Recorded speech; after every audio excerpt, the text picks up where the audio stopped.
Guadalupe Contreras y Angélica Rivera en 11 Noticias Matutino. Sostiene la presidenta Claudia Sheinbaum la sexta llamada con su homólogo de Estados Unidos, Donald Trump. El acuerdo es mejorar el balance comercial entre ambas naciones, pero sobre todo avanzar en temas pendientes para beneficio de ambos países, como el fortalecimiento del TEMEC. México tendrá jornada laboral de 40 horas. El gobierno de México informa que la reducción del periodo laboral de 48 a 40 horas semanales se realizará de manera gradual, desde ahorita y hasta el 2030. El próximo 2 de junio arrancarán las mesas de diálogo que coordinará la Secretaría del Trabajo con empresarios, trabajadoras y trabajadores y académicos. Revela la Unidad de Inteligencia Financiera que en el caso FOBAPROA no hubo transparencia y que el expediente fue encriptado para no revelar el monto real de los créditos para rescatar a banqueros y empresarios. En el Día Internacional del Trabajo, miles de personas marcharon en todo el mundo para reivindicar sus derechos y demandas laborales. Aquí en la Ciudad de México, las movilizaciones llegaron al Zócalo. En Estados Unidos, ciudadanas y ciudadanos aprovecharon para expresar su descontento contra las políticas migratorias de Donald Trump y recortes de personal en oficinas públicas. En París, las protestas fueron reprimidas y en Turquía fueron arrestadas 400 personas que participaban en una marcha. Y en el mundo, sanciona el gobierno de Estados Unidos a 3 mexicanos y 2 empresas ligadas a una red de narcotráfico, robo y contrabando de combustibles vinculadas al cártel Jalisco Nueva Generación. Y en la cultura regresa Open House a la Ciudad de México después de 6 años.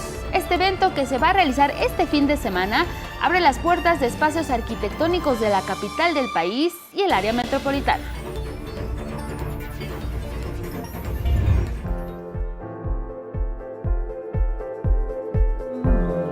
¿Cómo inicia usted su mañana? Bueno, si lo hace con una humeante y caliente taza de café, seguramente este festival le va a encantar. Es el Festival Internacional de la Cultura de Café de Shanghái 2025. Se realiza del 29 de abril hasta el 2 de mayo y se celebra en la ribera norte del BUMF bajo el concepto Café más Todo. En un espacio abierto, más de 350 puestos y cerca de 100 marcas globales de café de alta calidad se dan cita en este lugar. Bajo el lema El aroma del café reúne invitados, una cita en Shanghái, el evento combina cultura, turismo, comercio y deporte. Este festival no solo promueve la cultura del café, sino que también refuerza el papel de Shanghái como capital global de la creatividad y la cultura contemporánea. El café. Buenos días, seguramente todos con un delicioso cafecito, como nos decías. Elvira Angélica Rivera, buenos días. Guadalupe, muy buenos días, así es, todos se nos antoja iniciar con una buena taza de café en este viernes 2 de mayo, bienvenidas y bienvenidos. Pero sobre todo bien informados, porque ya lo saben, lo más relevante siempre lo va a encontrar aquí en nuestra pantalla. Buenos días, Magdalena Alejo, junto con Lía Vadillo alternan en la interpretación en lengua de señas mexicana. Gracias por vernos y seguirnos en redes sociales. Y les recordamos que también nos pueden seguir y escuchar a través de Radio Instituto Politécnico Nacional. Es el 95.7 de FM. Desde aquí los saludamos a quienes ya nos sintonizan, también a quienes nos siguen a través de la señal internacional. Aparece un código QR en la pantalla, siempre le invitamos a que lo escanee para que pueda llevar directo a nuestra página. Y bueno, pues hoy tenemos pregunta del día, Guadalupe. Vamos a ver qué les parece. La opinión de ustedes es muy importante para hacer este espacio. Imagínense, ¿qué otro trabajo les hubiera gustado realizar diferente al que tienen actualmente? Todos nos quedamos con la cosquillita de algo distinto. Me hubiera gustado ser bióloga, me hubiera gustado ser médica, médico, en fin. Vamos a ver. Es que además tenemos diferentes habilidades, desarrollamos una sola en el trabajo, pero en realidad tenemos muchas habilidades. Vamos a ver qué nos comparten en nuestras aquí redes. Esperamos sus respuestas, las compartiremos al final de este espacio y vámonos directo con los detalles. Miren, siguen las negociaciones entre México y Estados Unidos. Hay una mesa permanente ya de diálogo entre ambos países. La presidenta Claudia Sheinbaum ha mantenido este espacio abierto con todo su gabinete que tiene relación con la Unión Americana, y las conversaciones con el presidente de Estados Unidos han sido una parte muy significativa de esta forma de gobernar. La presidenta Claudia Sheinbaum ha sostenido una relación de igual a igual, con un discurso donde dice que la soberanía está garantizada. Pero ayer la conversación giró en tono comercial. Se acordó trabajar hasta alcanzar un acuerdo en la materia que beneficie a ambos países.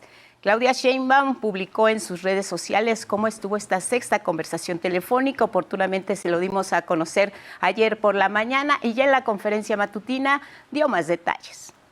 Fue una muy buena conversación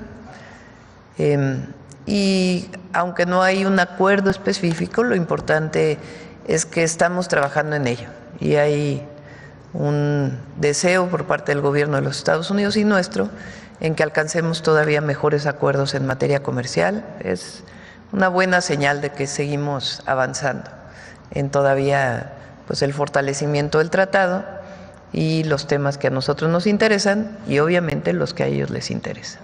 Pues esta fue la llamada, una llamada muy cordial, breve, fueron como 10 minutos, 15 minutos. Detalló también la presidenta que aunque con las últimas órdenes ejecutivas del presidente de Estados Unidos, Donald Trump, nuestro país, dijo, obtiene una ventaja competitiva en el tema arancelario en el sector automotriz, del acero y aluminio. Lo que México, nuestro país, está buscando es obtener una mejor condición para estas industrias. Agregó que a Estados Unidos le interesa sí reducir el déficit comercial que tiene también con nuestro país. Nosotros hemos estado planteando que busquemos la manera en toda la economía de cómo puede comprarse más hacia los Estados Unidos y nosotros, es decir, tener aún más comercio que el que tenemos de ambas partes para beneficio de ambos países, y acordamos seguir trabajando en ello. Y mire, la Unidad de Inteligencia Financiera presentó el expediente sobre el caso Fobaproa, en el que se hace evidente que este hecho representó una tragedia que pudo haberse evitado. El titular de esta dependencia de la Secretaría de Hacienda detalló que en el tema no hubo transparencia, ya que la información del gobierno de Ernesto Zedillo se entregó en un archivo encriptado para no revelarse el monto real de los créditos que permitieron rescatar a empresarios y banqueros. Karen Ballesteros nos informa.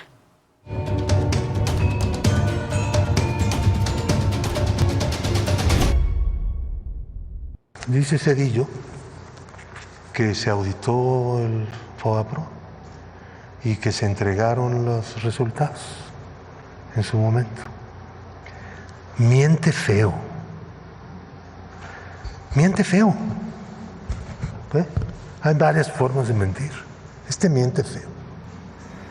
El expediente que demuestra que el Fobaproa fue un instrumento del gobierno de Ernesto Zedillo para asumir la deuda de bancos y privados como deuda pública fue entregado este jueves a la presidenta Claudia Sheinbaum por Pablo Gómez, titular de la Unidad de Inteligencia Financiera.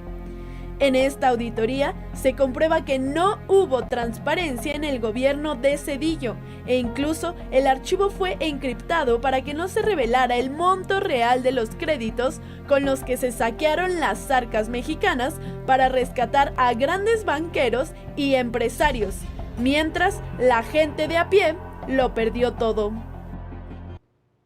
De una tragedia que se pudo haber evitado con un poco de sentido de responsabilidad con el pueblo de México, con un poco de patriotismo y con un mucho de valor y decisión a la altura de las circunstancias, que nada de eso predominó en el poder de entonces.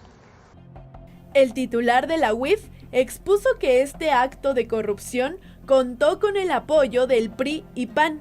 Explicó que el gobierno zedillista entregó un disco duro encriptado que necesitaba 5 llaves electrónicas para poder acceder a los resultados, mismas que fueron entregadas al PRI, PAN, PRD, Partido Verde y al Partido del Trabajo. Los del PAN dieron una llave que no era Fauci Gandam.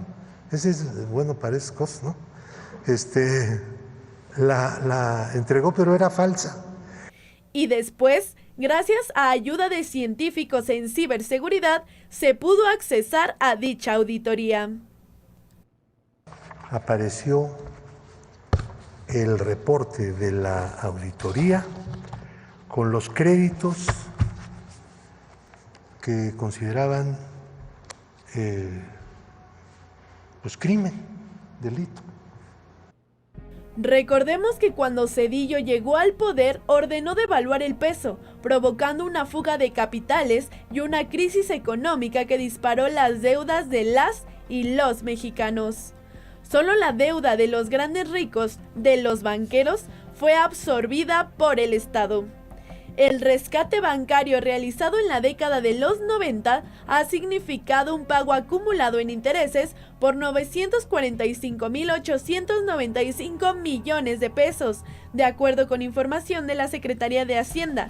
A precios actualizados por inflación, esta cifra ya supera los 2 billones de pesos. No solamente fue una mala decisión, sino que además a quienes rescataban era absolutamente discrecional. ¿Quiénes fueron los mayores beneficiados? Bancomer, Inverlat, Banamex, Santander Mexicano, Serfín y Banpaís, así como políticos del PRI y PAN, como el expresidente Vicente Fox, Carlos Hanron, quien donó $25 millones a las campañas electorales de Zedillo y de Roberto Madrazo. Empresarios como Carlos Cabal Peniche, creador de Bancunión, Fernando Lanquiou Rocha, expresidente de Grupo Financiero Abaco, y Ángel Isidoro Rodríguez, así como grupos empresariales vinculados con Claudio X González Laporte, David Peñalosa y Ricardo Salinas Pliego, por mencionar algunos. Nos acordamos de aquel terrible sexenio, por supuesto de la noche neoliberal, pero de aquel terrible sexenio que le causó tanto dolor a millones de familias, que de la noche a la mañana pasaron sus deudas de poquito que debían al triple, al cuádruple, al quíntuple, por el incremento en las tasas de interés. A ellos no se les rescató, a ellos se les trató aparte y perdieron todo. La presidenta cuestionó así la calidad moral de Ernesto Zedillo para criticar ahora la reforma judicial. ¿Cómo es que cuando decide el pueblo es autoritario y cuando decide uno solo es democracia? ¿Quién decidió quién se beneficiaba del FOBAPROA? Él y los suyos. No nos vamos a dejar que paguen los de cuello blanco los que se llevaron todo. 11 Noticias, Karen Ballesteros. Bueno, cambiamos de tema y es que a propósito del Día del Trabajo, el Gobierno de México anunció la aplicación gradual de la semana laboral de 40 horas. Por instrucciones de nuestra presidenta, la doctora Claudia Sheinbaum, comenzaremos con la instauración paulatina y gradual de la semana laboral de 40 horas en nuestro país. Ahí, frente a los principales líderes sindicales de nuestro país, la presidenta Claudia Sheinbaum explicó que el objetivo es que para 2030 se implemente en todo el país. Indicó que esta modificación tomará en cuenta las voces de todas las partes involucradas en el sector laboral a través de un diálogo abierto y democrático. El día de hoy lo que abrimos son las mesas de trabajo para que nos sentemos con empresarios, los representantes sindicales, las y los trabajadores, para ver cómo vamos a conseguir esa jornada laboral. No se puede de un día a otro, pero lo importante es cómo lo vamos a hacer y que sea por consenso, que sea un acuerdo que nos permita que realmente haya mejores condiciones para las y los trabajadores en nuestro país. Fue el secretario del Trabajo, Marat Bolaños, quien detalló cómo se realizarán estas mesas de diálogo. Convocaremos a los diversos sectores de las y los trabajadores, empresarias y empresarios, académicas y académicos y demás interesados para que a partir del 2 de junio al mes de julio, al 7 de julio de este año, dialoguemos en una serie de foros que la Secretaría de Trabajo organizará en diversas ciudades del país para construir una propuesta de cómo llegaremos gradualmente, paulatinamente, a la semana laboral de 40 horas. ¿De acuerdo?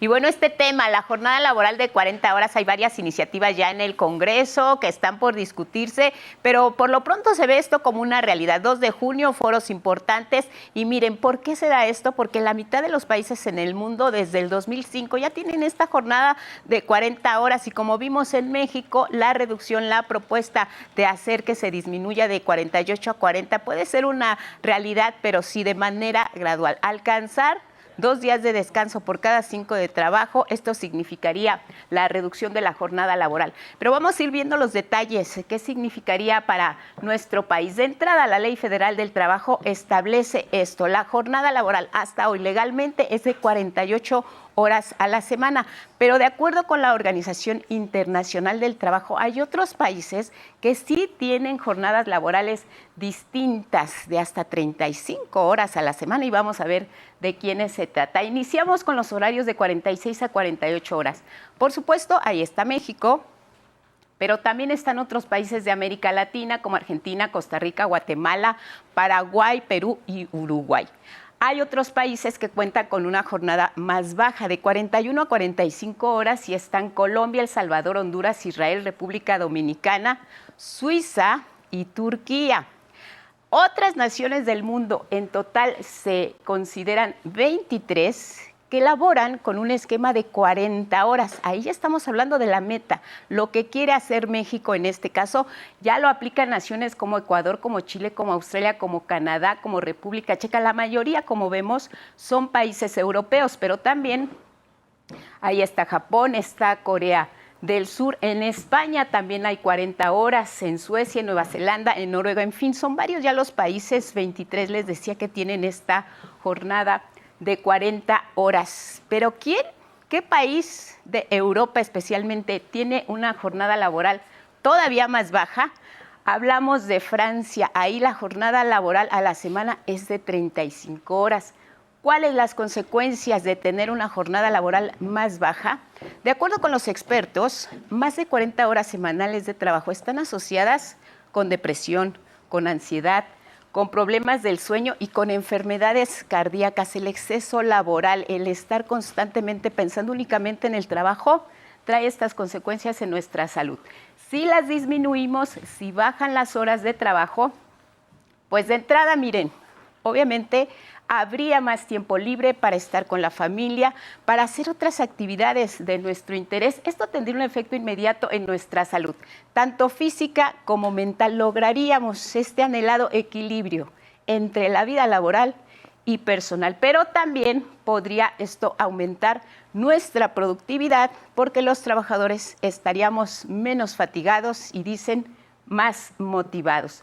Ahí está el tema. A partir del 2 de junio se inician las discusiones en busca de que en México haya 40 horas semanales de trabajo en lugar de 48.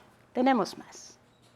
Y es que como cada año, el 1 de mayo es un día en el que miles de personas salen a las calles a manifestarse para exigir mejoras laborales y salariales. En el caso de México, en esta ocasión, en este jueves 1 de mayo, trabajadoras y trabajadores piden la reducción de 40 horas laborales a la semana. Un tema que, como hemos venido platicando, pues el gobierno de México ya está trabajando para que pueda ser una realidad. Miles de trabajadoras y trabajadores sindicalizados marcharon hasta el Zócalo de la Ciudad de México para reivindicar sus demandas en el Día Internacional del Trabajo. La principal, reducir la semana laboral a 40 horas semanales. Seguimos luchando porque mejoren esas condiciones, salario digno, las 40 horas con el pago de 56, mejoras en nuestros aguinaldos, todas las prestaciones a las que tenemos derecho y que seguimos en esta lucha constante para que nos respeten nuestros derechos como trabajadoras, trabajadores. Ya es algo de mucho tiempo, es para mejorar las condiciones laborales principalmente, y esto pues va a hacer rendir más al trabajador. Es una exigencia directamente a la orden patronal. No, porque no han aprobado la ley de las 40 horas y a eso venimos a pedir, que ya la aprueben. Ya también es necesario que los trabajadores tengan más tiempo para estar con sus familias. Que de verdad es increíble que en otros países es básico y aquí de plano no tenemos eso para todo el mundo, ¿no? Justo como digo, o sea, no puedes estar viviendo trabajando, tienes que tener vida y estar trabajando más de 40 horas es horrible. Sin embargo, las y los trabajadores también reconocieron los avances en materia laboral de años recientes. El esfuerzo y la lucha laboral, al final del día, hoy lo que se sigue luchando y proponiendo es algo que el pueblo de México a nivel nacional se vio beneficiado apenas el año pasado. Toda la reforma, el incremento en días de vacaciones, todo esto de lucha, los sindicatos lo hemos venido peleando desde hace antaño y todo el tiempo se vino descartando como una locura y hoy mucho del pueblo mexicano lo ve como un esfuerzo. La clase trabajadora destacó la importancia de manifestarse y de reivindicar sus derechos. Teniendo 3 demandas fundamentales, que es la abrogación de la ley del ISSSTE 2007, la abrogación de la ley, la reforma educativa de Peña Nieto de 2013 y pues el incremento salarial. La promesa de nivelaciones, base para las compañeras de nómina 8, un mejor sueldo para el nivel 89 y pues bueno, estamos aquí manifestándonos para exigir el compromiso. Porque es importante reivindicar los derechos laborales que tenemos como mexicanos. Estamos viviendo una situación de crisis económica en la que lejos de que nos dividamos debemos de estar unidos y fuertes para enfrentarnos a aquellos a los que quieren quitarnos los derechos que con tantos años nos hemos ganado. El tema y la opinión de los trabajadores. Pausa y volvemos.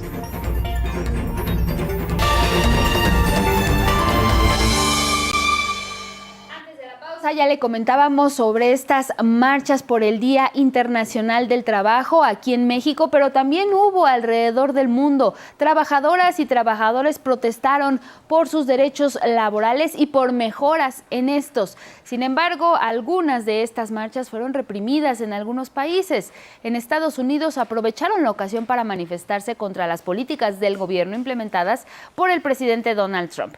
La información la presenta mi compañero Federico Campbell Peña. En decenas de ciudades de Estados Unidos, miles de personas protestaron este 1 de mayo contra las políticas antiinmigrantes del presidente Donald Trump y protestaron por los recortes de personal en oficinas públicas, sus medidas contra la libertad de expresión y por los ajustes a los presupuestos de universidades. Pero más gente debería salir a protestar a las calles. No entiendo lo que está pasando. La Constitución está siendo pisoteada y necesitamos recuperar nuestros derechos. Personas migrantes exigieron un alto a las redadas del Servicio de Migración en Chicago, en Nueva York y en Washington, D.C., la capital. En esta concentración participó la esposa del migrante salvadoreño Kilmar Abrego García, expulsado de Estados Unidos y llevado a El Salvador, donde aún permanece en la cárcel de máxima seguridad de ese país. Un juez ordenó regresarlo a Estados Unidos, pero no ha sido atendida la orden. El tribunal más alto del país dictaminó que Kilmar debería ser devuelto a casa. Entonces, ¿por qué siguen esperando? Y en varias partes del mundo el Día del Trabajo fue conmemorado por millones de personas. Exigieron mejores condiciones laborales, aumentos de salarios y pensiones dignas, aunque algunas concentraciones fueron reprimidas con violencia, como sucedió en París. En Turquía, policías impidieron una marcha en Estambul, arrestando a 400 personas. En Chile, los carabineros arrojaron chorros de agua y gases lacrimógenos a manifestantes. 11 Noticias, Federico Campbell Peña. El tema de las conquistas laborales no solo ha sido en el mundo, aquí en México, en la Cuarta Transformación, ha habido logros importantes, sobre todo en materia salarial y justicia para los trabajadores. En los últimos 6 años tan solo se ha dado este incremento a los mínimos, se ha aplicado cada año.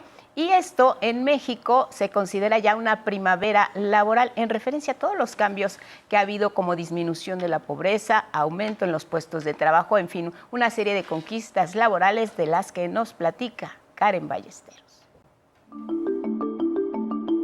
A todos los trabajadores y trabajadoras de México, nuestro agradecimiento siempre por hacer de México lo que es gracias a las y al pueblo de México y a las y los trabajadores.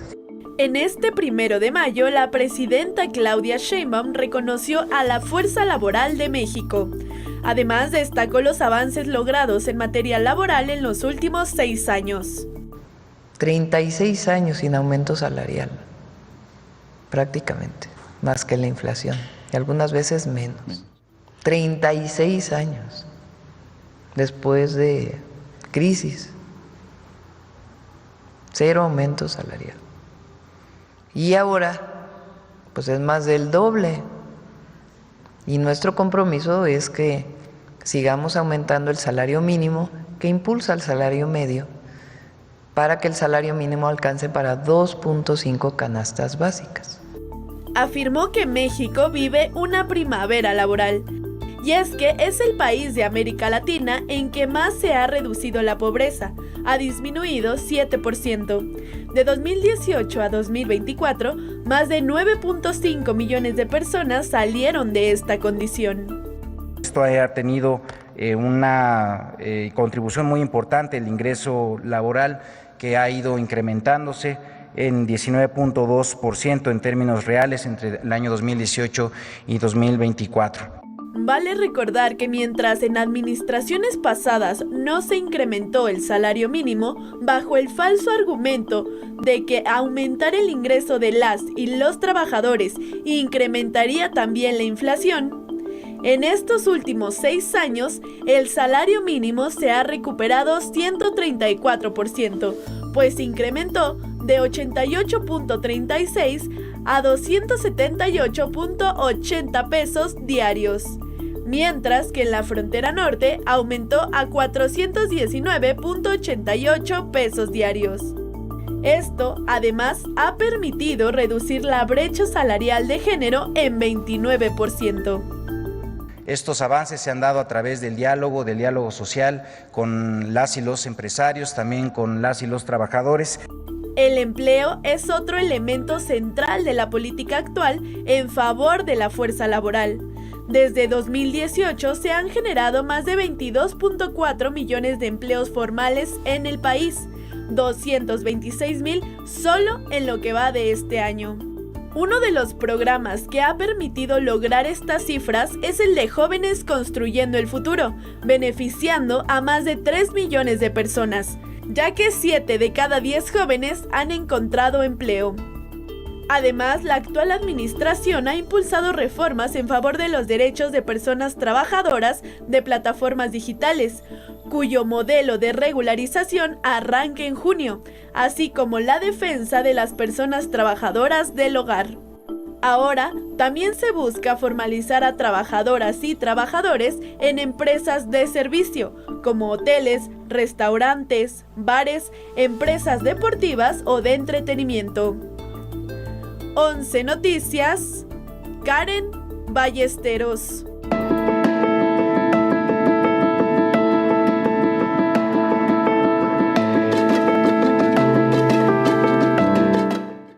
Puntuales con el reporte del estado del tiempo. Carlos Guevara Casas, es viernes, fin de semana, ¿qué viene para las próximas horas? ¿Cómo estás? ¿Qué tal? Buenos días, Lupita. Buenos días, Angie. Claro que sí es viernes y vamos a ver qué es lo que nos depara el estado del tiempo para este primer fin de semana de mayo. Y bueno, llegará el Frente Frío número 41 al norte del país, que va a interaccionar con una línea seca y un canal de baja presión, manteniendo las condiciones para que sigan algunas de las lluvias, que va a haber fuertes lluvias y con descargas eléctricas, así como algunas granizadas en algunas partes de Coahuila, Nuevo León y Tamaulipas. También posibles granizadas como la registrada el día de ayer en el municipio de Ciénega de Flores, Nuevo León, donde usuarios de redes sociales señalan que el tamaño del granizo era equivalente al de una pelota de béisbol, una bola de béisbol, créame, bastante grande. Tenga muchísimo cuidado, estos escenarios podrían repetirse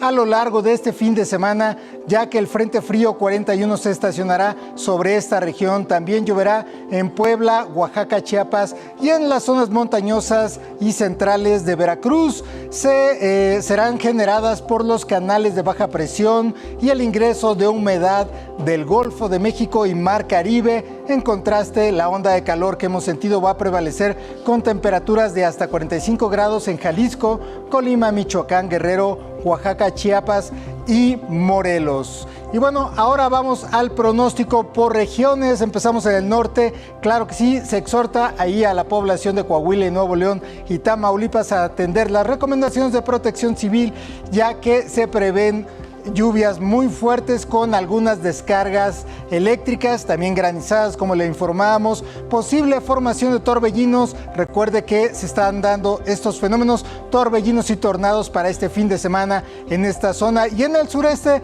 también tendrán un fin de semana lluvioso. Afortunadamente en el sureste mexicano el ambiente será fresco por el resto de la mañana y cálido a caluroso durante la tarde, especialmente en la costa de Guerrero, Oaxaca y Chiapas. Y aquí en el centro del país, en Puebla, también va a llover fuerte en los próximos días. La onda de calor va a persistir en Morelos y en la capital del país dominará el cielo medio nublado con algunas lluvias este viernes por la tarde. Mientras tanto, en la península de Yucatán van a experimentar temperaturas, para variar, muy calurosas todo el fin de semana, con una sensación térmica de 45 a 50 grados, así que por favor tome muchísima agua natural de forma abundante. No olvide el protector solar, recuerde que le hemos recomendado esto con frecuencia, es bastante importante.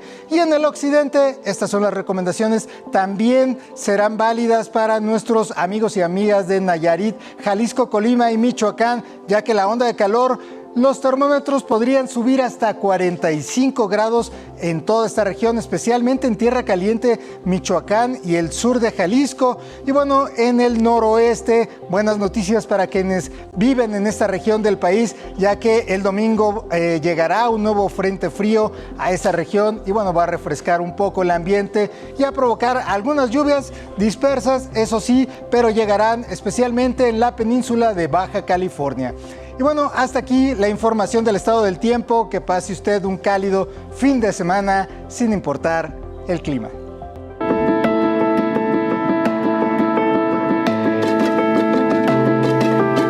Gracias, Carlos Guevara Casas. Vámonos con otros temas, y es que mire, ya terminó el Tianguis Turístico. Hubo un cierre de esta edición 2025, se realizó allá en Baja California y ahí se destacó el nuevo modelo de turismo comunitario, y es que se busca de esta manera beneficiar a los pueblos originarios. Gabriela Jiménez estuvo allá y nos da los detalles.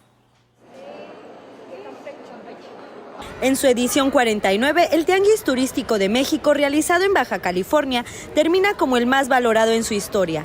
Rompió récords y paradigmas. Fue el primer tianguis binacional, abriendo una ventana al extranjero en San Diego, California, aumentando las ventas de turismo con Estados Unidos en 40% respecto al año anterior, y obtuvo una derrama económica de 1.380 millones de pesos.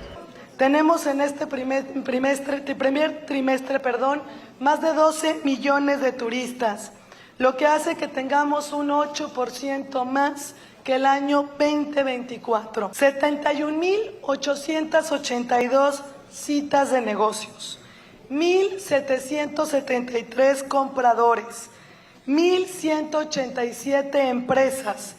50% de las citas se concluyeron en ventas.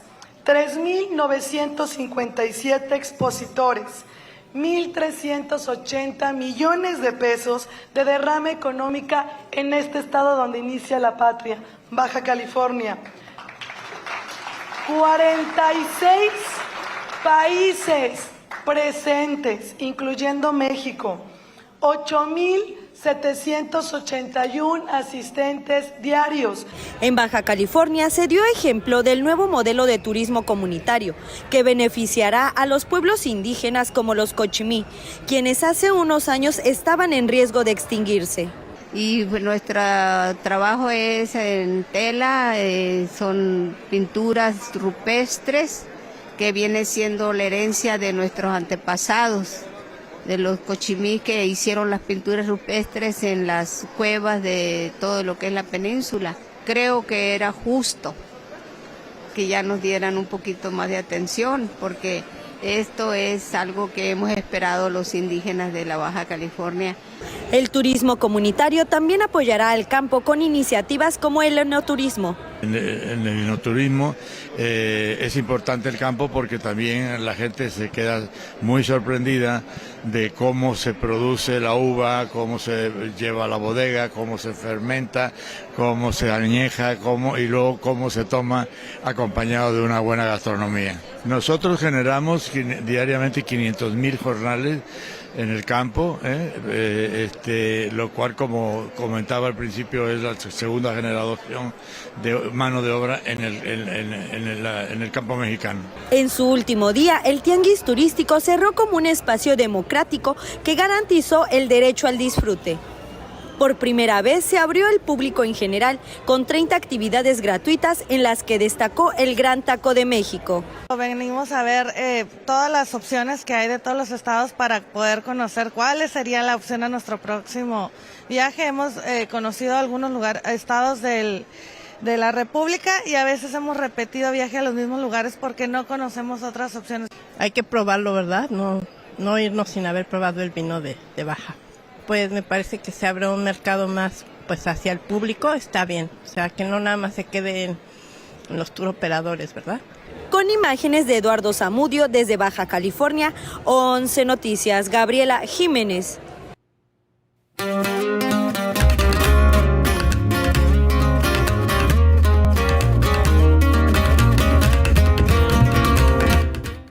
Arranca el fin de semana, Miguel de la Cruz, bienvenido, hay muchas opciones. Hay muchas para este opciones. Fin de semana, adelante. Ya les diremos. Mientras tanto, Isaac Kerlow presenta una exposición sobre el digital antiguo, montada en el Centro Multimedia del CENART. Muestra cómo era este trabajo antes de la inteligencia artificial. Saray Campech tiene la historia. En la década de los 80, el artista mexicano Isaac Kerlow trabajó con el ratón más famoso del mundo. En esa época, la curiosidad le hacía experimentar con el arte digital en sus tiempos libres. Sin mayor pretensión, comenzó a crear y sin planearlo presentó una exposición sobre circuitos y píxeles en el MAM. Esa exposición, en 1986, en el Museo de Arte Moderno, había pasado como platillo volador sobre la Ciudad de México. Estaba un poco adelantada a su época y como que no se registró. Entonces decidieron hacer una pequeña retrospectiva de parte de ese trabajo. Y eso es lo que vemos en esta sala. 39 años después y con un legado amplísimo como fundador de la primera escuela profesional de arte y cine en Singapur, o profesor en el Pratt Institute de Nueva York, Isaac Kerlow expone en el Centro Multimedia del CENART en Digital Antiguo. Una muestra que da cuenta de esos primeros ejercicios antes de la inteligencia artificial. Y se creó cuando no existían las cámaras digitales, los celulares, el internet, las computadoras personales. O sea, realmente lo que se hizo aquí, aunque ahora se ve muy fácil, hace 40 años pues era otro entorno, ¿no? Hasta el 25 de mayo, el trabajo de Isaac Kerlow, de ayer y hoy en la Galería Manuel Felgueres en el Centro Nacional de las Artes. Con imágenes de Yuyin Pasol y José Navarro, 11 Noticias, Saray Campech. Bueno, Open House es una iniciativa que se lleva a cabo en distintos países del mundo y que tiene como propósito que la ciudadanía se involucre con la arquitectura del lugar donde vive. Así, Open House en Ciudad de México se había realizado durante 2 años, en 2018 y 2019, y después de una larga pausa, regresa con 54 lugares que se abren al público. La intención de Open House es encontrar lugares que tengan alguna relevancia, ya sea histórica, arquitectónica o cultural, pero que no necesariamente sean accesibles para el público en general. ¿Qué me refiero con esto? casas privadas, despachos de arquitectos, edificios de oficinas, lugares por los que pasamos todos los días por la calle o que son parte de nuestro recorrido cotidiano y que a veces nos preguntamos qué es ese lugar, quién lo hizo, cuál es la historia, qué hay atrás de esa puerta. Entre los sitios que se van a abrir se encuentran la fábrica de hielo Tonalá 15, los Pilares de la Ciudad de México, las Utopías, el Invernadero General Prim 32, la Casa Rivas Mercado, el Jardín Anatol, entre muchos otros. Dentro de los inmuebles nosotros tenemos información, algunas veces recorridos, y hay algunos edificios para los que hicimos audioguías. Pero de ahí en fuera es completamente libre el recorrido que ustedes quieran hacer. El acceso a estos recintos es totalmente gratuito, en algunos casos limitado al cupo de cada espacio. Será este 3 y 4 de mayo y los detalles de horarios y fechas de estos recorridos se pueden consultar en la página oficial de Open House que tienen en pantalla. Vámonos al libro del día, es El laberinto de Ariadne, de Germán Garrido Fariña, editado por Rojo y Negro. Se presenta este sábado a mediodía en la Casa Carranza, en la colonia Cuauhtémoc. Este libro en voz de su autor.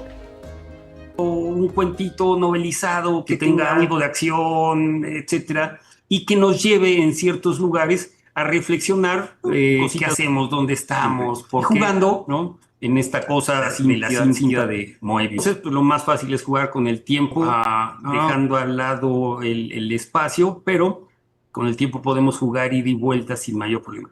Aquí sí, irremediablemente, no hay principio ni fin, ¿no? Todo es un continuo. Entonces, los invitamos a todos quien tenga oportunidad en el Museo Casa de Carranza, que, entre otras cosas, es muy bonito, es un espacio muy bien cuidado. A las 12:30 vamos a presentarlo, especialistas de diferentes formas, hacer una experiencia agradable para pasar un buen rato. Leo con el 11, hoy avanzamos a la página 45 de la novela Pronunciaré sus nombres, de Tamara Trotner, editado por Alfaguara. El X de hoy es de Ángel Cortés y dice: el arte era la forma que los judíos habían encontrado para escapar del constante miedo a las persecuciones, de las desdichas, del futuro incierto. Gracias por esta aportación. Seguimos leyendo. Hoy se cumplen 272 años del nacimiento del poeta alemán George von Hindenburg, mejor conocido como Novalis. En su honor, el poema del día, que ser vivo dotado de sentidos no ama, que en alguna parte dice: que el ardor del espíritu devore mi cuerpo, que convertido en aire me una y me disuelva contigo íntimamente, y así va a ser eterna nuestra noche de bodas. Quien lo solicite lo comparto completo por X, @MiguelD, solo la D, LA Cruz. Hasta aquí Cultura. Buenos días. Muy romántico el poema del día, Miguel de la Cruz, para Muy cerrar, candente. ¿verdad? Muy candente también. Oye, y estos lugares para visitar, se me antoja la fábrica de hielo, el invernadero, y están atractivos, ¿no? Habrá Conocer que de su buscarles. arquitectura. Sí, porque a lo mejor te queda más cerca uno que otro. Claro. Y ya yendo a uno te animas a ir a los demás. Son pocos los días que estará disponible Sí, esta 3 y 4 de apertura, mayo. nada más. Fin de semana, así que hay que aprovecharlo. Aprovecharlos. Muchísimas gracias, Miguel de la Gracias. Cruz. Buen fin de semana. Buen fin de Te vemos el lunes. Vamos con cine.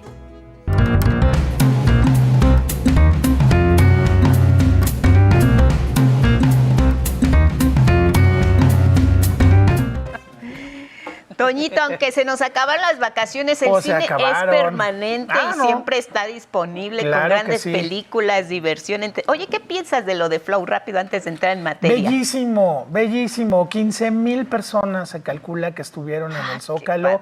Obviamente para un director del tamaño de producción que fue Flow y lo que es Ginzel Balodlis, estaba loco, Sí, contento, sí. subió unas fotos increíbles, comió quesadillas, estuvo en el Zócalo, que es maravilloso. Claro. Y bueno, pues sí, una gran película que se proyectó para los niños y las niñas. Sí, cómo no. 15,000 personas, nada más. No, Qué bueno, belleza. y él además, como dices, súper feliz y contento diciendo, ¿saben por qué vine a México? Porque fue el país que mejor reaccionó Así ante mi es. película. 2 millones de espectadores desde el 1 de enero hasta la fecha. Por ahí le va siguiendo el caminito Memorias de un Caracol, que también Ay, está sí, funcionando ay, muy bien. sí. Y que Adam Elliott está feliz también de allá hasta Australia. Es otra película que tiene otro carácter, Claro, no es para otro niños, tono. pero bueno, pues sí, Flow, Oscar, la primera película de Letonia que sale al mundo y ya se vio en el Zócalo. Encantador, qué temazo. Pues entremos en materia. Entramos en materia, pues efectivamente, Lupita, el cine no descansa, no sabe de vacaciones ni de puentes, y en este fin de semana largo tenemos 3 películas muy padres. Ya habíamos hablado de Edgar Nito alguna vez. Este joven nos presentó en un festival de cine de Guanajuato su película Guachicolero, que era pues la trágica historia de un joven que ante la falta de oportunidades se convertía en miembro del crimen organizado. Pues ahora llega su segunda película filmada con talento de la zona de Pátzcuaro, allá en Michoacán, Un cuento de pescadores. Hay por ahí un espectro, prima hermana de La Llorona, que habita en los lagos de Michoacán y que sobre todo le provoca la tragedia a aquellos pescadores que se les pasa un poquito el aguardiente y se atreven a meterse en aguas profundas. Bueno, pues aquí Edgar Nito junta 4 o 5 historias en las cuales aparece el espectro protagonista de esta película, y bueno, pues producida, como decíamos, con talento local de Michoacán, con pues escenarios bellísimos del lago de Pátzcuaro, Janitzio y sus alrededores. Pues ahí tenemos una muy padre producción, orgullosamente mexicana, orgullosamente del interior de la República, Lupita, para nuestros amigos que efectivamente dicen que a veces el cine mexicano no pasa de la colonia Condesa. Pues sí, hay otro cine mexicano que nos está abriendo estos escenarios. Y bueno, una muy disfrutable película de terror, de horror folk, ese horror folclórico de cada cultura. Y bueno, pues Un cuento de pescadores, segundo largometraje de Edgar Nito. Vámonos ahora con Pecadores, de Ryan Coogler. Es un caramelo para todos aquellos cinéfilos de corazón que quieren disfrutar de un licuado de géneros maravilloso. La película ocurre en la época dorada de los gangsters, allá en los años 20. Un grupo de personajes se reúne en un antro de vicio y perdición, donde hay mujeres fatales, mafiosos, hombres guapos como Michael B. Jordan, ahí lo estamos viendo en pantalla, siempre el muy formadito. Pero lo que no sabemos es que entre los invitados al antro, Lupita, hay un vampiro. Y ahí es donde se suelta la película de terror. Entonces, bueno, véanla, por favor, en la pantalla más grande que puedan. La fotografía es extraordinaria, el ritmo es sensacional. Y esta mezcla de géneros entre terror, gángsters, musical, cine negro, hecha realmente con un gran gusto por el cine, pues es lo que ha hecho que Pecadores lleve ya 3 semanas en cartelera y se siga manteniendo realmente entre las películas favoritas del público. No se la pierdan, público adulto, eso sí, pero Pecadores de Ryan Coogler en cartelera. Y finalmente, pues regresamos, Lupita, abrimos nuestra conversación con Flow, que es una película de animación no necesariamente con temática infantil. Bueno, pues en este caso, La carga más preciada, que es un regreso interesante del director Florian Hazanavicius, quien se atrevió a ganarle el Oscar a Martin Scorsese con su película El artista, cuando Scorsese competía con Hugo Cabret, y que bueno, regresa, yo siento, con una película muy interesante que nos narra pues la historia de una pareja de leñadores que viven en los bosques de Polonia en plena Segunda Guerra Mundial. Ella se dedica a tratar de encontrar comida que le avienten de los trenes que pasan, pero de pronto le avientan nada menos que una bebé. Ella no ha podido ser madre. Él es un personaje pues muy rudo, muy intolerante y sobre todo antisemita. Y bueno, pues primero vemos la historia de la bebé con esta nueva familia que de pronto tiene que pues hacerse cargo de ella, y después la película nos lleva efectivamente en esta técnica que estamos viendo de animación pues a un relato sobre una de las más grandes tragedias de la humanidad, que es el Holocausto judío. Así que bueno, pues Florian Hazanavicius, con un marco precioso de animación y también pues de la música de Alexandre Desplat, gran compositor francés, pues nos lleva a pensar nuevamente que la animación es una forma de contar historias, no necesariamente para niños, y que pues bueno, hay algunas historias que llegan a ser tan impresionantes que a veces la animación es la mejor forma de narrarlas. Así que pues ahí está, La carga más preciada. No es una película para niños tampoco, es de dibujos animados, pero para público adulto que quiera ver una historia realmente muy conmovedora. La carga más preciada. Pues ahí está, Lupita.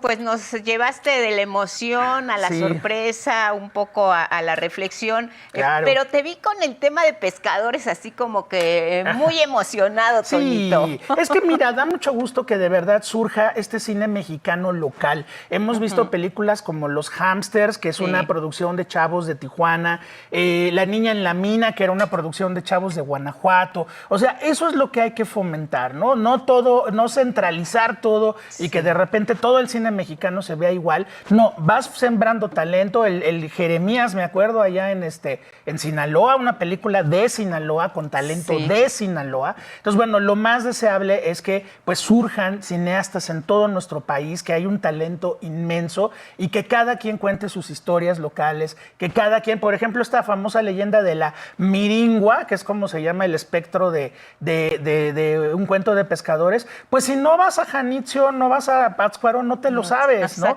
Entonces ahora, gracias a esta película, pues la miringua se va a poder conocer en todo México y en todo el mundo, esperemos que también. Entonces, eso es muy importante, que la producción se diversifique, que no tengan a fuerzas que venir los jóvenes y emigrar a la Ciudad de México, que surjan escuelas de cine en todo el país, cinetecas en todo el país, porque pues finalmente somos un país de mucho cine, vemos mucho cine, pero también hacemos y hay mucho chavo estudiante de cine que ahí viene empujando. Entonces, por eso me da mucho gusto estas películas. Claro, sí, te digo particularmente emocionado y nos has dado muestra de toda la gama que hay. Hay mucha creatividad, hay mucho talento, hay muchas historias que contar. Imagínate el orgullo de ver reflejada tu entidad, tu idea de cómo imaginaste tu contexto social en pantalla grande y hay que apoyarlos. Hay que apoyarlos siempre. Y nosotros, como personas que nos gusta ir al cine, hay que ir a ver las películas. Pagar boleto. Y pagar eso es lo importante. Boleto. Caído el precio del boleto, ya con eso la película se va levantando. Bueno, y nos vamos levantando todos. Claro, y como dices, queremos más cinetecas en todo el país. Aquí sí, a veces se centraliza todo. Y esta es una gran oportunidad para diversificar. Efectivamente. Toñito, siempre un gustazo verte. Gracias, mi Lupita querida. Nos vemos pronto. Saludos en casa. Y ya Así lo sea. saben, el mejor cine siempre aquí. ¿Cómo no? En Claro el que 11. sí. Vamos a la pausa y regresamos.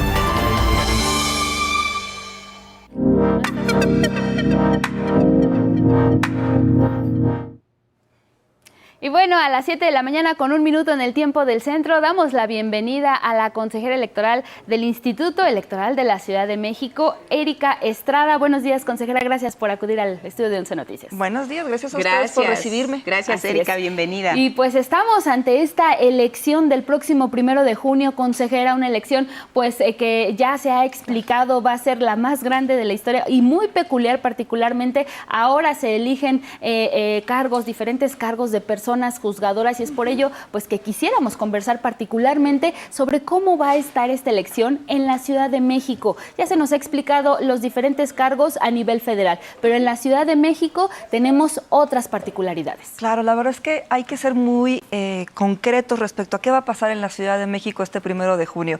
Además de recibir las boletas federales, que en este caso vas a recibir 6, te vamos a dar las boletas locales por aquellos cargos que están contendiendo en nuestra ciudad. Son 137 cargos de materias muy importantes que tienen que ver con lo que te pasa en el día a día, digamos, para que la ciudadanía sepa la relevancia. Materia laboral, penal, civil, justicia para adolescentes. Como verán, es importante la elección. Y en Ciudad de México tú vas a ver casillas, como estamos acostumbrados en toda la ciudad. Ahí lo importante es decirle a la ciudadanía, busquen por favor en las páginas oficiales, tanto de la autoridad nacional como de la autoridad local, donde te toca votar. Y ahí vas a recibir 3 boletas que tienen que ver con nuestra ciudad. Bien, si te parece vamos a hacerlo ya de entrar de hecho en materia, como decimos por acá. Decías, nos van a dar a nosotros 6 boletas el 1 de junio que vaya. ¿A qué hora abren las casillas? Abren a las 8 de la mañana como siempre y van a cerrar a las 6 de la tarde. Te van a dar 6 boletas federales, pero además estas 3 boletas locales. Vamos para que se vaya una viendo. Cada quien. Buenísimo, miren, para mostrarlas. Esta boleta, que es la boleta rosa, la van a recibir todas las personas en la Ciudad de México, que es el cargo del Tribunal de Disciplina Judicial. Todas y todos vamos a tener la posibilidad de votar por estos 5 cargos. Y si se dan cuenta en la boleta, hay 3 recuadros en la parte de arriba que corresponden a los cargos de mujer y 2 recuadros adicionales que corresponden a los cargos de hombres. Lo importante para la ciudadanía en este momento es que vamos a votar de forma diferente, porque en esta ocasión tenemos que anotar números en esta parte de arriba. Aquí la recomendación es que por favor se tomen el tiempo de buscar quiénes son esas candidaturas para que ya lleguemos como súper preparados con la tarea hecha, digamos, a la casilla. ¿Y dónde y anoten buscamos? los nombres. Hay varias formas. Mira, una de ellas muy recomendable es que en el instituto tenemos el sitio Conóceles. Ahí estamos subiendo toda la información de las candidaturas, su CV, su trayectoria académica, su trayectoria laboral, qué piensan ellos del Poder Judicial y cuáles son sus propuestas. Además, a partir de la próxima semana en el instituto vamos a publicar los foros de debates que ya fueron grabados en la institución, en donde vamos a tener aproximadamente 200 candidaturas diciéndote quiénes son y contestando algunas preguntas además a la ciudadanía respecto de qué harían en el Poder Judicial y cómo lo harían.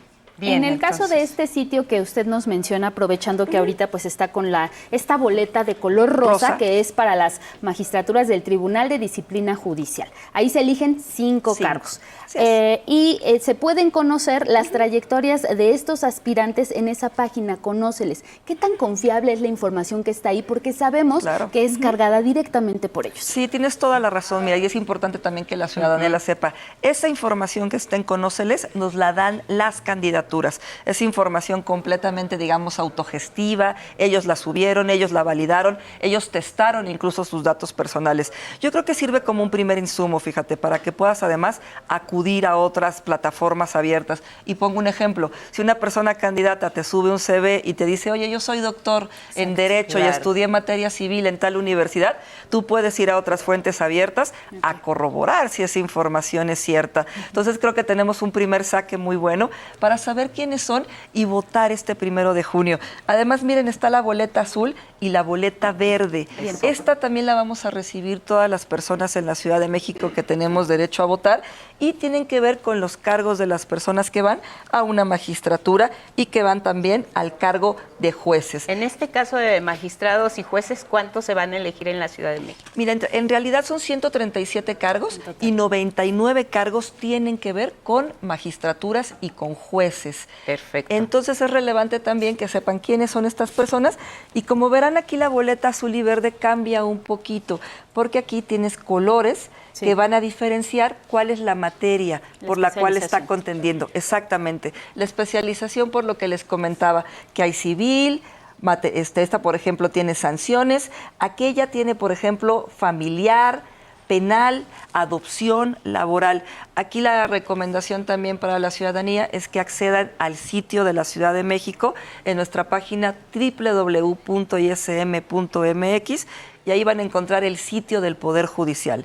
En ese sitio del Poder Judicial van a buscar ustedes en qué distrito les toca votar y les va a desplegar la información de las boletas concretamente. Perfecto, entonces llegamos a la casilla a partir de las 8 de la mañana, nos van a dar 6 boletas, esta es una muestra, cada una tiene colores diferentes. ¿Cómo le hago para que mi voto sea válido? Porque mucha gente tiene esa duda para que no se puedan equivocar. ¿Dónde marco? ¿Cómo marco? Claro, importantísimo.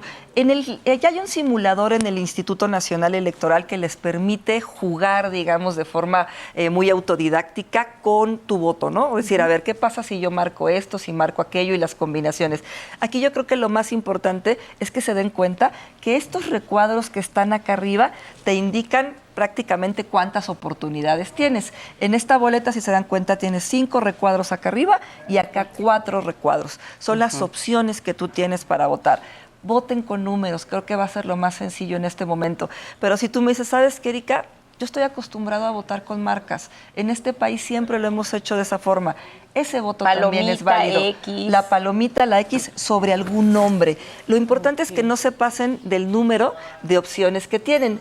Y les comentaba, si aquí tienes 5 opciones de poner números, pero tú decidiste poner marcas, pues pones 5 marcas acá abajo. No se vale que pongas 5 números acá y luego acá que pongas marcas, porque eso fíjense que va a generar muchísima confusión precisamente de cuál fue tu voluntad. Aquí dejarla clarito, los números, porque también lo hemos conversado mucho, 8, que el 7 se parece al 1, el 5 se parece al 3. Entonces, lo más legible posible. Pero probablemente tú dices, Erika, a mí me cuesta trabajo poner números, por eso dijimos que son válidas las marcas, siempre y cuando respeten el número de marcas que te corresponde. Porque también hay que recordar que este trabajo ahora del recuento de votos se va a hacer en las oficinas de las autoridades electorales. Tradicionalmente lo hacíamos en la casilla, ¿recuerdan? Ahí las vecinas y vecinos se podían hacer esta clasificación. Como sabemos que esta elección es compleja para que la ciudadanía se ponga a hacer este escrutinio, lo vamos a hacer nosotras y nosotros, los funcionarios electorales, en nuestras oficinas en toda la ciudad. ¿Puedo marcar de todas las opciones únicamente aquí, por ejemplo, una o dos?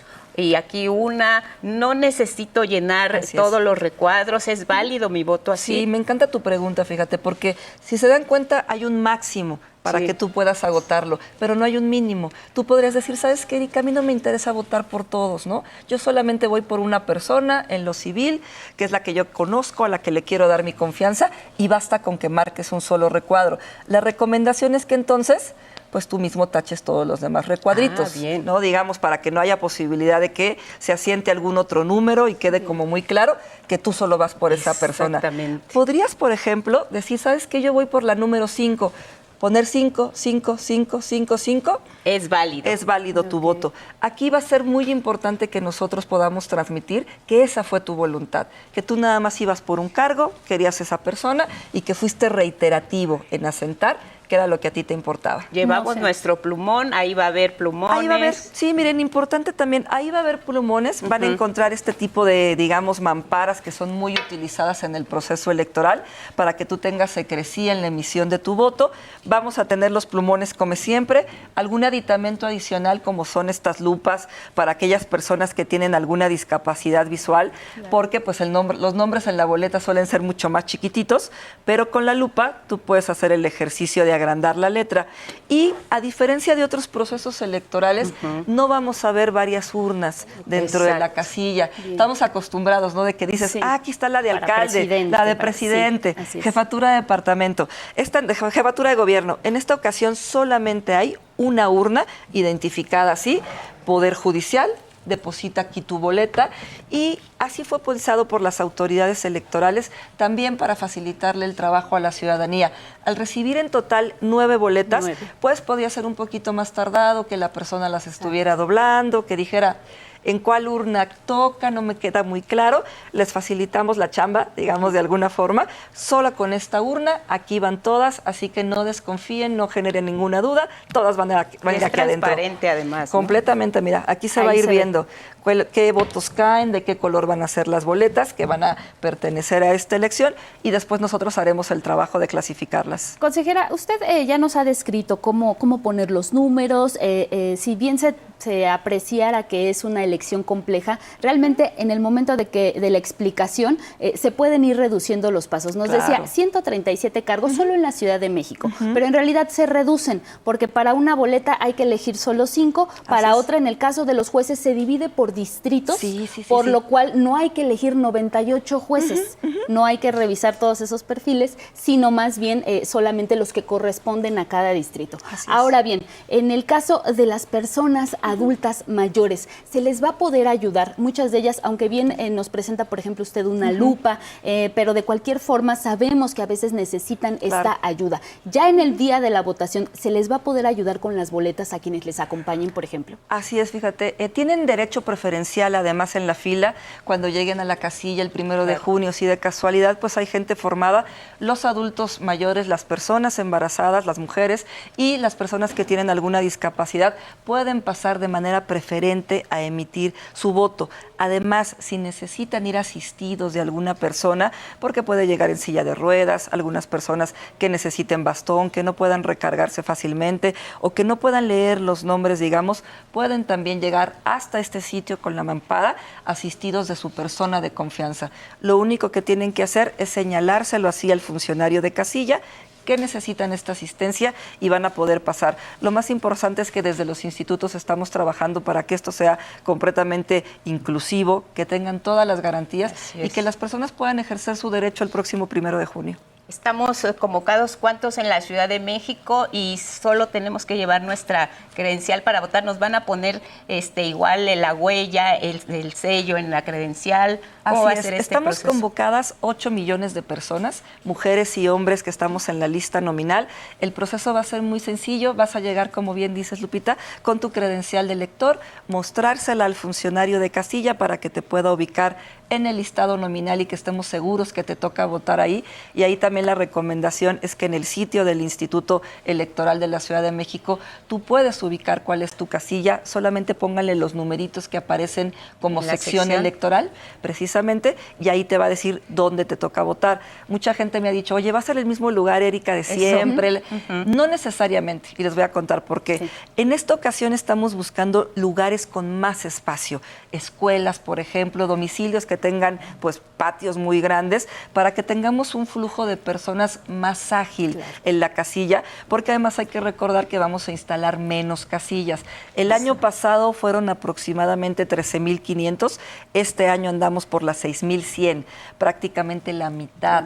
Por eso la recomendación es busquen, no necesariamente es la misma, puede ser que sí, pero como les comentaba, llegas, te identificas, el funcionario te busca, te da tus 9 boletas en total, pasas a la mampara, para ese momento ya te puso tu líquido indeleble en tu dedito y de salida ya no tienes que volver a pasar a la mesa.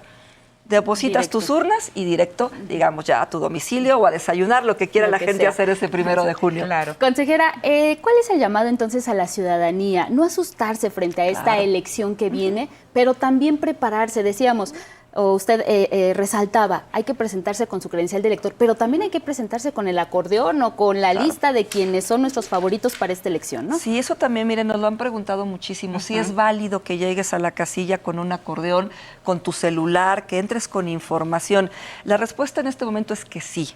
Sí se vale llegar con esos aditamentos porque sabemos que son números los que tendrían que estarse memorizando y además estamos intentando que sea lo más ágil posible la votación, que las personas lleguen preparadas. Así que, como bien dices, es una elección inédita, no es tan compleja como pareciera, digamos, de primer arranque. Ya hay información en las plataformas institucionales. Es una, digamos, la recomendación es que hay que hacer la tarea antes de llegar a la casilla, saber dónde te toca votar, saber quiénes son estas personas juzgadoras, cuáles van a ser los números que tú vas a colocar y ese día puedes ir con toda la disposición de ejercer tus derechos, que yo creo que es lo más importante. Resultados, ¿cuándo se conocen los resultados? ¿Cómo se procesa ya después la votación? Claro, a diferencia de otras elecciones, en este momento no vamos a tener programa de resultados preliminares, el famoso PREP o los conteos rápidos, que ya ven que ese día nos dan, digamos, una estimación muy precisa de qué está pasando.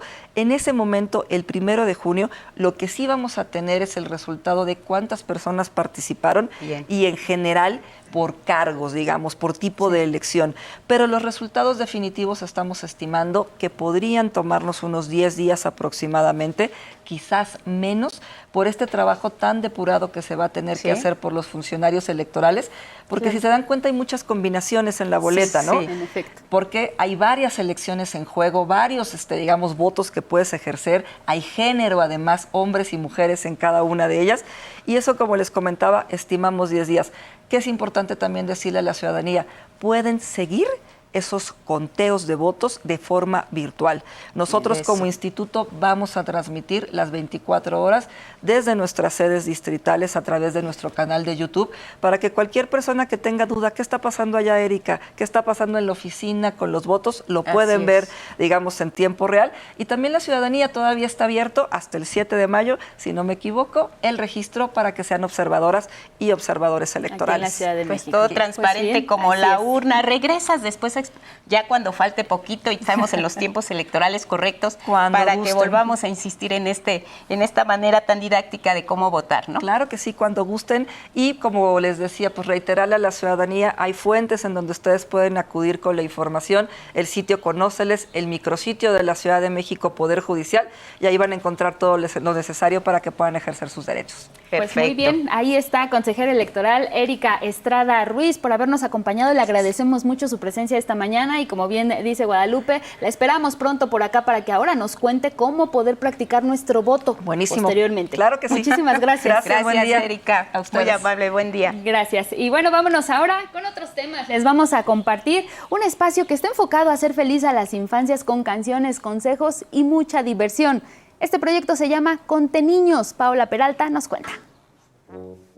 Con una herramienta muy poderosa, Charlie se hizo amigo de sus miedos. Ahora cantan, aprenden y se divierten juntos en Conteniños, espacio en el que se difunden mensajes concretos para niños contentos. Charlie es un niño que hace canciones, escribe, canta cuentos. Y él le tenía mucho miedo a los zombies, a los fantasmas, pero a través de leer, a través de informarse, de conocer a estos personajes, ellos fueron apareciendo desde su imaginación. Con una diversidad de personajes, niños y niñas aprenden mediante canciones, cuentos y reportajes acerca de la amistad, el respeto y la salud visual. Entonces está Bump, está un zombie, que el zombie, él es un zombie enamorado, siempre está enamorado. No está Alma, que es una niña fantasma que te enseña a no tenerle miedo a la oscuridad, por ejemplo, ¿no? Entonces todos esos personajes, cada uno tiene un porqué, tiene un valor, tiene algo que te ayuden. Charlie, Azul y sus amigos se preparan para llevar la música de su nuevo álbum No Tengas Miedo, que incluye temas como Mi abuelita tiene Facebook, El poeta y la luna, Tanta Chunche, a diferentes lugares de la Ciudad de México. Las fechas y lugares se pueden conocer a través de su página @Conteniños. 11 Noticias, Paola Peralta.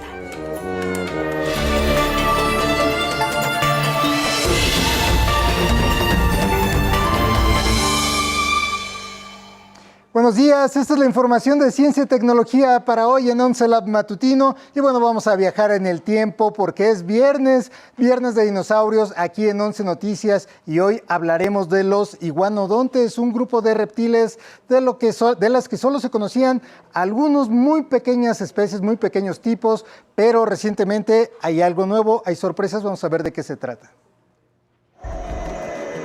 Uno de los grupos de dinosaurios mejor conocidos son los iguanodontes, cuadrúpedos herbívoros de gran tamaño que sobrepasan las dimensiones de un elefante africano actual, con más de 10 metros de longitud. Sus extremidades anteriores eran algo inusuales, pues los huesos de la muñeca estaban fusionados en un solo bloque y las del pulgar estaban fusionadas en una especie de cono. Aunque su clasificación ha variado históricamente, solo se conocían 2 especies. Bueno, hasta ahora. Cuando empecé mi doctorado, se describieron 2 especies. Cuando terminé mi doctorado, tenemos al menos 4 taxones diferentes, 3 de los cuales tienen un nombre taxonómico bien definido. Eleva el número de especies en este ecosistema a 4. Filippo Rotatori y un grupo de paleontólogos acaban de publicar la descripción de la que puede ser una nueva especie de iguanodonte en el oeste de Portugal. Los restos datan de hace 150 millones de años, al final del Jurásico. Los primeros cálculos sobre su tamaño y masa corporal indican que esta especie era significativamente más voluminosa y pesada que las otras. Este espécimen no se puede agrupar en ninguno de los géneros y especies encontradas hasta ahora en Portugal, tanto en tamaño y características físicas, en las características detalladas que se observan desde el fémur hasta el húmero. El descubrimiento de este fósil coincide con el 200 aniversario de la primera descripción de un iguanodonte hecha en 1825 por el médico inglés Gideon Mantell. Estos nuevos hallazgos parecen indicar que la diversidad de los iguanodontes se ampliará y las dudas surgen. Al parecer esto apenas empieza. Con información de Carlos Guevara Casas, 11 Noticias. Y bueno, dejamos los viajes al pasado y ahora damos un vistazo al universo porque es inicio de mayo y el cielo nos tiene deparadas varias sorpresas, incluyendo, sí, un entremés del paso cometario más famoso de la historia, una interesante lluvia de estrellas, pero tiene características especiales. Se trata de las llamadas acuáridas que ya podemos observar en estos días, precisamente si tenemos algo de paciencia por la noche, pero que tendrá su pico máximo de avistamiento la noche del 5 al 6 de mayo, cuando habrá una tasa máxima observable de 40 meteoros por hora.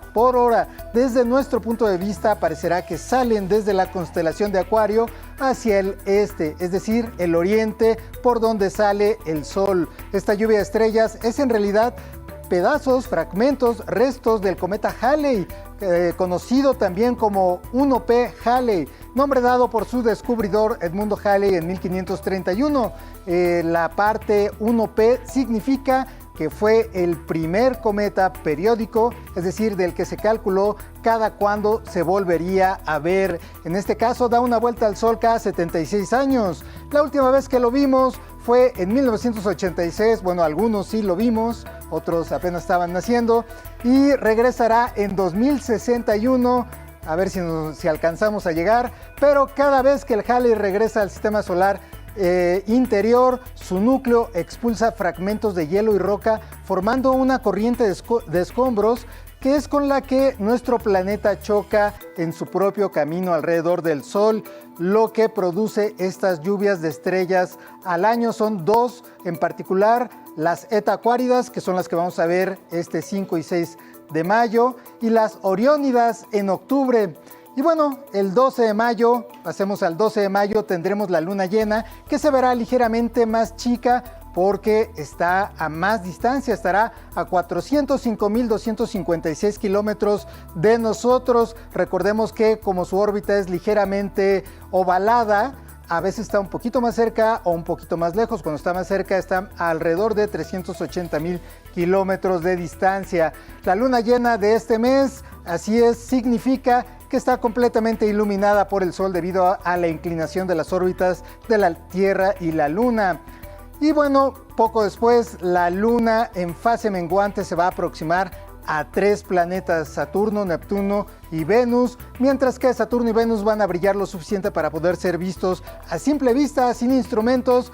Neptuno, que brillará un poco más tenuemente, va a requerir que utilice binoculares para poder observarlo y verlo, pero va a ser bastante interesante. Recordemos que hace unos días tuvimos también otra conjunción de planetas que hacía verlos como si estuvieran sonriendo. Recordemos que en realidad no se están acercando, sino que vistos desde aquí, desde la Tierra, nos parece que a veces se acercan y se alejan entre sí. Y bueno, finalizamos este viernes con la luna nueva, lo que significa que nuestro satélite no será visible en el cielo nocturno, pues su cara visible de la luna se encuentra totalmente oscura debido a que el Sol le da del otro lado, del lado de la cara que no podemos ver. Y bueno, este fue el calendario, para empezar el calendario astronómico del mes de mayo y la información de ciencia y tecnología en 11 Lab matutino para este viernes. Pase usted un gran fin de semana. Que viene tan completo que bueno, ya nos dejaste prácticamente sin comentarios. Me llamó la atención lo del cometa, el cometa Halley. Ahora, si en su momento, decías tú, en 1986... En 1986. Cuando se vio. Sí. ¿Y cómo se detectó entonces que era él? ¿Cómo sabían que específicamente era ese cometa? Bueno, desde la época de Halley se calcula cada cuándo va a llegar y más o menos cómo se va a ver. Tiene su propia órbita. Muchos cometas tienen los periódicos, los que tienen periodo, son los que tienen una órbita alrededor del Sol como si fueran los planetas. Pero son órbitas generalmente muy extensas por décadas, a veces cientos de años, a veces miles de años. Y el Halley tiene la característica de que es muy preciso cada 76 años. Se dice que fue el cometa que alcanzó a ver Moctezuma II, ¿no? Con esta leyenda de que se asustaba y que era un presagio y demás. Pero ha sido visto desde antes, pero calculado como tal y nombrado fue Edmundo Halley, el astrónomo, ¿no? Y entonces, pues esto es lo que ocurre, que dejan una estela cuando se acercan por el Sol los derrite y van dejando esta estela que cruzamos nosotros y son las lluvias de estrellas que normalmente vemos, ¿no? Que se desintegran en la atmósfera y eso es lo que miramos, ¿no? Entonces es una buena oportunidad para esta lluvia de estrellas, buena oportunidad. 5 y 6 de mayo, la noche del 5 y 6 de mayo, pida usted su deseo, ahí vamos a ver si se le cumple. Claro, siempre. Gracias, Carlos. Nos vemos, gracias. Buen fin de semana. Así es, y bueno, vámonos con la pregunta del día, Guadalupe, porque pues hoy es viernes y queremos conocer su opinión. ¿Cuál es el trabajo que a ustedes les habría gustado realizar distinto al que realizan actualmente? Claro, yo creo que Carlos Guevara Casas, además de periodista científico, pues tiene ese perfil. Ya nos compartió Nicolás, por ejemplo, aquí lo tenemos, Nicolás Noriega, él dice que médico. ¿Y ustedes cuál? Vamos a leer todas sus respuestas al final del espacio. Así es, más adelante vamos a leer todas sus respuestas. Por lo pronto, pues vámonos con otros temas. Es que es viernes de nuestras fiestas con Gigi Grande. Hoy nos habla sobre el Festival de la Orquídea en la comunidad de Belén, que pertenece al municipio de San Pablo, Apeatitlán, esto en Tlaxcala.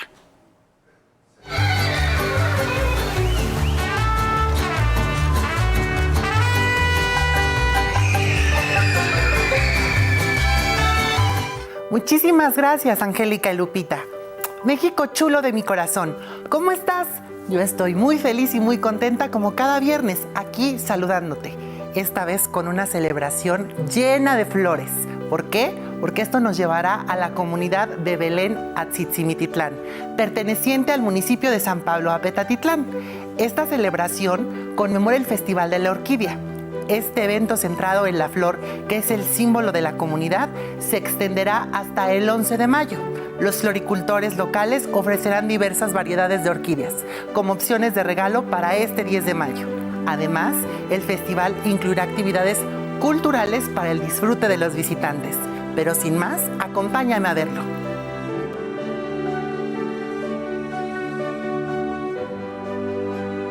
Esta flor se nos hace muy importante para nosotros y qué mejor compartir este evento con todos ustedes en esta bella comunidad. Invitar a todos a que acudan a esta exposición tan hermosa de la orquídea, conocida pues como la flor de mayo, flor de zapote, pero es la Elia especiosa. Comentarles también que esto surge hace más de 22 años por compañeros quienes iniciamos este proyecto, ya en que creímos en esto, nuestra flor, porque pues antes era la floración y venían y compraban y se lo llevaban muy económicamente. Y esto fue todo por el día de hoy. Visita todas nuestras redes sociales donde puedes dejar tus comentarios, invitarnos a tus festivales y a tus fiestas. ¿Por dónde? Por todos los portales del Canal 11 y en exclusiva 11 Noticias. Y recuerda también que la siguiente semana tenemos una cita tú y yo. ¿En dónde? Solo por el 11.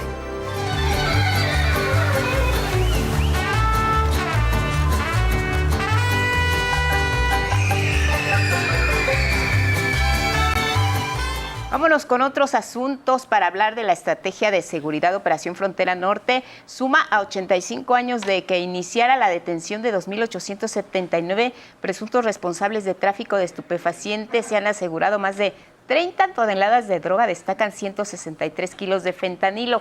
El reporte del Gabinete de Seguridad indica que del 5 de febrero al 30 de abril se decomisaron 2.474 armas de fuego, cerca de 400,000 cartuchos útiles y 2.311 vehículos, sumados a 365 inmuebles. La Operación Frontera Norte. Y miren, del Aeropuerto Internacional de la Ciudad de México inició labores el Servicio de Protección Federal. En las terminales 1 y 2, los uniformados desempeñan tareas de prevención y respuesta inmediata de conductas ilícitas dentro y alrededor de las instalaciones. De la propuesta de los grupos parlamentarios del PAN y del PRI en la Cámara de Diputados sobre la eliminación de los pagos al FOBAPROA, el vicecoordinador de Morena en la Cámara de Diputados, Alfonso Ramírez Cuellar, calificó de inviable esa posibilidad. El legislador añadió que el FOBAPROA es un expediente abierto. No es tan fácil ni tan sencillo borrar de un momento a otro una obligación que fue pactada en condiciones de total impunidad y de total desventaja por parte principalmente de la administración del presidente Zedillo. Rubén Moreira, coordinador del PRI, adelantó que su bancada va a presentar una iniciativa para cancelar los recursos al pago al FOBAPROA desde el próximo paquete presupuestal. Yo reto a Morena que lo vote, que en el próximo periodo extraordinario lo vote. La deuda adquirida durante el sexenio del presidente Ernesto Zedillo es de $50,000 millones a través del FOBAPROA. Y bueno, ahora vámonos con más información, pero desde Palacio Nacional en la conferencia matutina.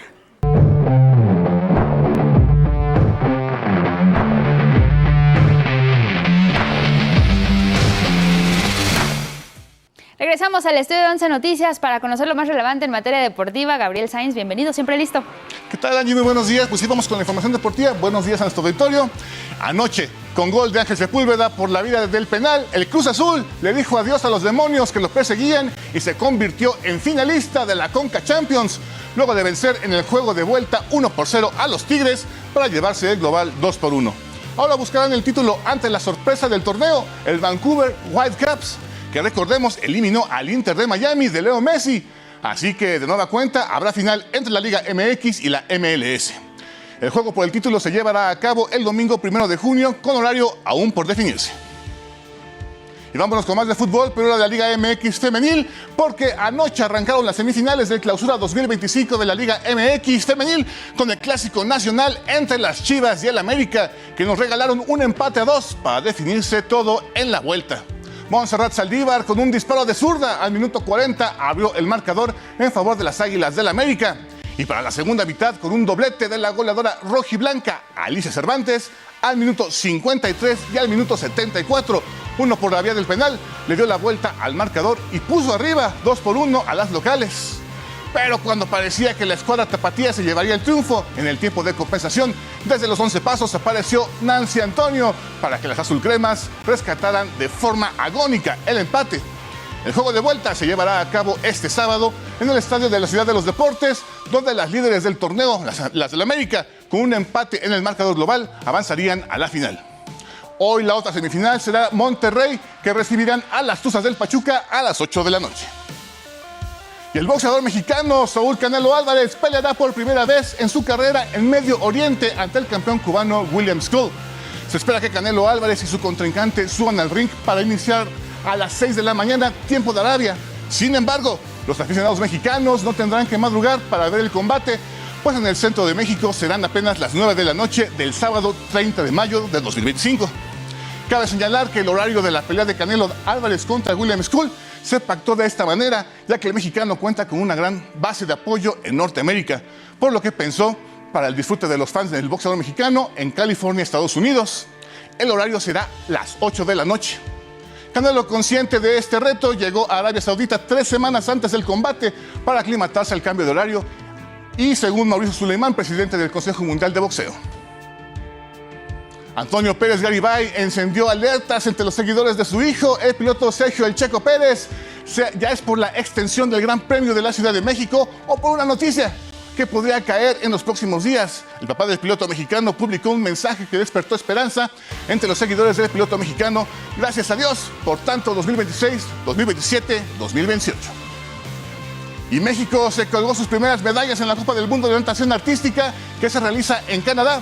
Lo hizo con el seleccionado nacional Diego Villalobos, quien subió 2 veces al podio.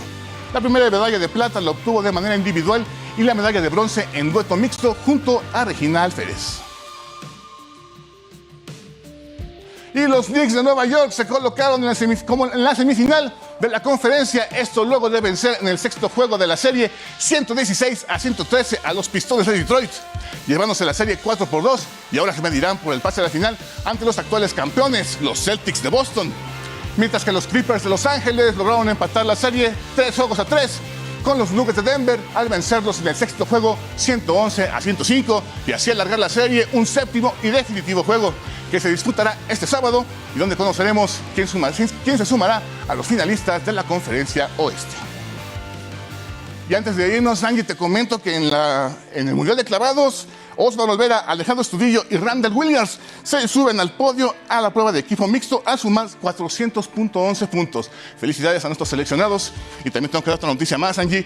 Hoy tenemos final de la intermedia de la UNEFA. Los Pumas van al Gaspar Más contra los Tigres en U de Nuevo León.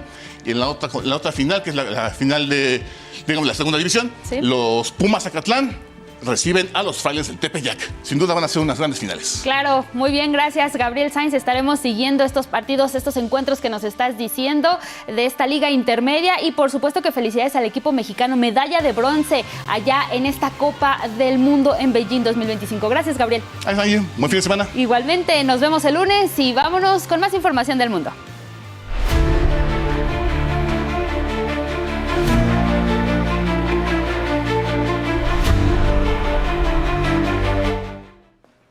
Fue sobrevolado con drones el barco Conciencia, parte de la flotilla de la Libertad, que llevaba ayuda humanitaria a la Franja de Gaza y se encontraba en aguas internacionales muy cerca de la costa de Malta, en el Mediterráneo. Los ataques, 2 en total, estaban dirigidos contra infraestructura clave del barco, lo que lo puso en serio riesgo de hundimiento, según denunció la Coalición Internacional de la Flotilla. El barco emitió a su vez una señal de socorro a las autoridades de Malta. Sin embargo, acusó que no habían respondido con prontitud ni otorgado asistencia técnica, como sería su obligación. La misión de ayuda humanitaria fue organizada con la precaución de no anunciar públicamente su trabajo para evitar un sabotaje israelí. Y es que Israel sostiene un bloqueo humanitario de 2 meses, el más largo en los últimos años, lo que ha ocasionado una intensa hambruna entre los gazatíes. Vámonos a Estados Unidos, y es que el gobierno de ese país impuso sanciones económicas a 3 ciudadanos mexicanos y 2 empresas de nuestro país a las que le acusa de estar involucradas en una red de narcotráfico, robo y contrabando de combustibles para el cártel Jalisco Nueva Generación. La penalización fue para César Morfín, presunto líder de una célula de este cártel en Tamaulipas, y también para sus hermanos Álvaro Noé y Remigio. El segundo tribunal en materia penal de Tlalnepantla, en el Estado de México, ratificó la condena de 17 años y 6 meses de prisión contra el influencer Rodolfo Fofo Márquez, hallado culpable de feminicidio en grado de tentativa contra Edith, de 52 años de edad. El tribunal rechazó la apelación de la defensa del youtuber sentenciado y fijó el monto de la reparación de daño psicológico a la víctima en 36,400 pesos. El 22 de febrero de 2024, recordemos que el influencer fue exhibido en un video, que ve en pantalla, video de redes sociales, golpeando a puñetazos y pateando en el suelo a Edith en un estacionamiento de un centro comercial. Esta sentencia marca un precedente en casos de violencia de género. Tenemos 3 minutos, dicen en producción, suficientes. Así es momento de conocer cuáles fueron sus respuestas a esta pregunta que les hacemos en este viernes. ¿Cuál es el otro trabajo que les habría gustado tener o realizar distinto al que tienen actualmente? Vámonos con sus respuestas para ver qué es lo que nos compartieron. Ahí está, miren, vamos a revisar lo que nos dice. En primera instancia, Tacomi GM, él dice: actualmente desarrollo tecnología para la educación gracias al IPN, pero también me habría encantado dedicarme a la música. Bien, Tacomi.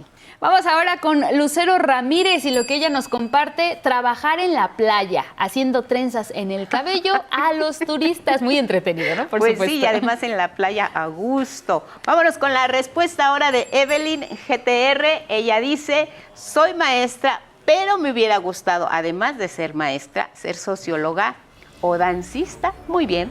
A propósito del Día Internacional de la Danza, por supuesto. Jetsi García Núñez lo que nos dice: docente, bióloga, arqueóloga, historiadora. Muchas funciones más, ¿no? Lo importante, ¿saben qué? De estas respuestas es que muchos de ellos incluso están estudiando una doble profesión. Así es. Tienen esa facilidad, la vida les ha permitido no solo dedicarse a lo que ya son, sino tener la oportunidad de hacer otra cosa. Y mira, ella se fue por 4. Pero ¿qué nos dice precisamente Adalberto López? Él actualmente es profesor, pero le hubiera gustado también ser doctor. Por supuesto, ahí está la medicina siempre presente. Ana Luisa lo que nos comparte es tener el talento para ser artesana o también escritora. Y es que las actividades artísticas definitivamente desarrollan muchas otras habilidades en nosotros. Claro, y además es bueno también conocer que sería, por ejemplo, Angie, si no hubiera sido periodista aquí en el 11. Cuéntanos, Angie. O como tú dices, además de periodista, a mí me habría gustado ser abogada. Creo que siempre defender las diferentes causas es importante. Padrísimo, pues tú, aquí Guadalupe? tenemos a una abogada. A mí yo creo que me hubiera gustado ser neuróloga. Ah, mira. Me encanta todo lo que tiene que ver con medicina en general, pero la neurología me atrae bastante. Así que seguramente quienes nos están viendo también se quedan pensando en la posibilidad de poder hacer otra cosa. Y lo importante es que creo que siempre estamos a tiempo de poder hacer lo que nos gusta, además de lo que ya hacemos igual con mucho corazón. Fíjate, Guadalupe, que a propósito de la conferencia matutina de hoy en donde se hablaba de libros, que si bien nos dedicamos a una cosa, pero podemos explorar otros universos también a través del libro, a través de las artes, en donde pues a lo mejor no nos vamos a dedicar profesionalmente a eso, pero por lo menos vamos a conocer más de ello. Ahorita que dices neuróloga, pues por supuesto que hay muchísimas lecturas que definitivamente te acercan un poco a ese mundo que te habría gustado descubrir. Claro, y además todos estoy segura que a lo que nos dediquemos siempre tenemos algo nuevo que aprender del día a día de quienes nos rodean. Así que muchas gracias, fue una participación muy nutrida en todas nuestras redes sociales. Todos tenemos ese espíritu de poder hacer algo adicional a lo que ya hacemos todos los días. Disfruten el fin de semana. Así es, y antes de irnos, Guadalupe, rápidamente, mandamos saludos, porque desde nuestra transmisión en Facebook siempre nos escriben, nos mandan saludos desde Matamoros, Tamaulipas, desde Guadalajara, Jalisco, también desde Huixquilucan en el Estado de México, y bueno, desde California, allá en Estados Unidos, más del Estado de México, desde Toluca. Entonces, definitivamente muchas gracias por seguirnos. Los vemos y nos escuchamos el lunes. Buen fin de semana. Disfruten su fin de semana largo para los que lo tienen, todavía un poquito de descanso, y aquí los esperamos con la información siempre puntual en 11 Noticias. Buenos días.